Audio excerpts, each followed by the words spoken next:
One of the major changes over the second half of the 20th century is that women now are much more likely to work than what they used to do. Still, many research found that there's a large wage gap between men and women. And this wage gap can be explained by a large decrease in the number of hours worked by women after the birth of children. So one of the big questions is to understand why women decrease the number of hours worked after the birth of children. So is it due to constraint, due to the arrival of children, or is it the case that women who have more children are also women who choose to work less? So to address this question, we follow a sample of 3,000 women who all had their first child in 2000-2001 when they are aged between 20 and 36. And we follow them for another 12 years. We are interested in the impact of having a second child as compared to having one child.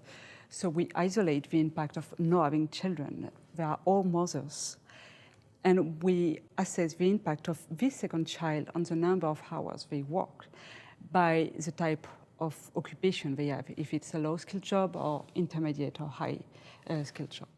We have a look to if the impact is different for low-skilled women as compared to the impact of a second child on the number of hours they work. We find that low-skilled women worked 18 hours less per week after the arrival of the second child. For high and intermediate skilled women, we don't find such an impact. They work 5 hours less per week after the arrival of the second child. Low-skilled women experience a large decrease in their earnings after the arrival of the second child. But not only now, but maybe also in the long term, because they are less likely to work full-time in the long term, even when the second child gets older. Unsurprisingly, children affect the number of hours women work, but our research shows that this is especially true for low-skilled women.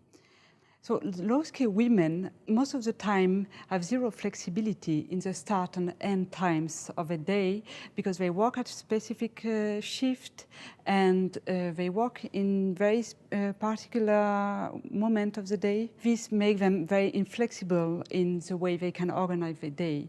So if the government wants to help those women back into the workplace, it also has to focus on the flexibility of childcare in order to make up for the lack of flexibility in the workplace for low-skilled women.